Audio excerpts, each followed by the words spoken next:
Welcome to Podcast, the Business of Dentistry podcast, brought to you by Practice Plan. Podcast delivers the best business advice, real-life stories, and practical hints and tips to make your practice a more profitable and sustainable business. And now, here's your host. Hi, welcome to this latest episode of Podcast. My name's Fern, and today, again, I'm joined with Lucie Simic. Hi, Lucie. Hi, Fern. Thank you for having me. Thank you for joining us. Do you want to just introduce yourself to the listeners? Yeah, of course. So my name's Lucie Simic. I am somebody who came into the industry a little over a decade ago now. I'm from a non-clinical background. I was actually a journalist by trade. And I have happened across dentistry, if you like, as I started out helping a dental practice in Devon market themselves, specifically around a 7-day opening that they wanted to achieve in the practice. And the rest is history, a bit like many people will attest to. Once you're in dentistry, it seems to just suck you in and never let you out.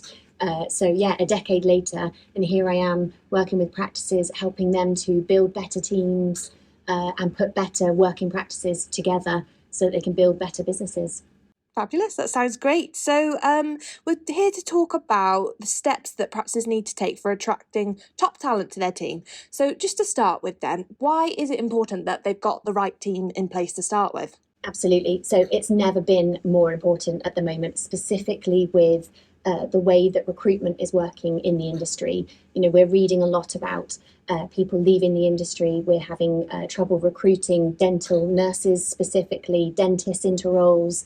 And it feels a little bit like we're on the cusp of a cliff, you know, a big change.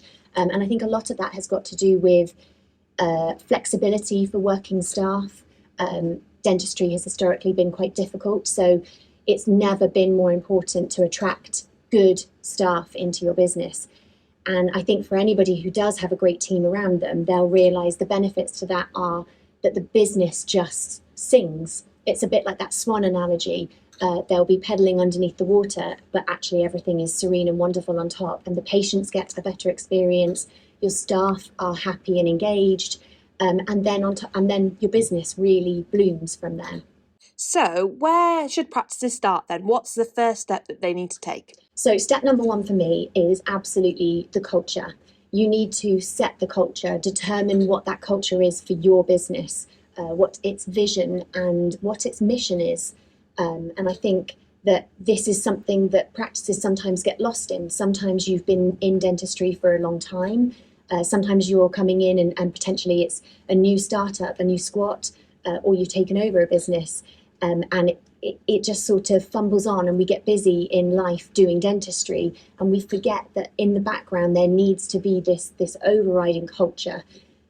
For teams to be happy and for businesses to do well, they need to recognise and understand what the goal is, what the mission is, what's the end product, what are we looking for, and that needs to be more than money. You know, we're a business, we need to make money, and everybody understands that, but actually it's more than that. We want to be a world-class dental practice. We want to offer exceptional customer service, and we want patients to be really happy and keep coming back. And those things happen when we set a great culture. Brilliant. So once they've set their culture then, what's the next step to take? So then I think the second step for me would be looking at how we actually can create a staff environment that follows on from that culture. So we set the culture and we tell the team, hey, this is the goal, world-class dentistry with exceptional customer service. And then we need to make sure that the environment sits in that same place. We can't set these big goals without having exceptional premises and work really hard to make sure that staff have what they need in that business. So staff facilities have never been more important. Changing rooms, is there somewhere for the team to have lunch or have that breakout? And really think about what the practice looks like to your team and to the patients. We can get really blindsided and focused on just looking in front of us. But when was the last time you sat in the dental chair and looked up at the ceiling or looked at the skirting boards as you walked into the patient lounge?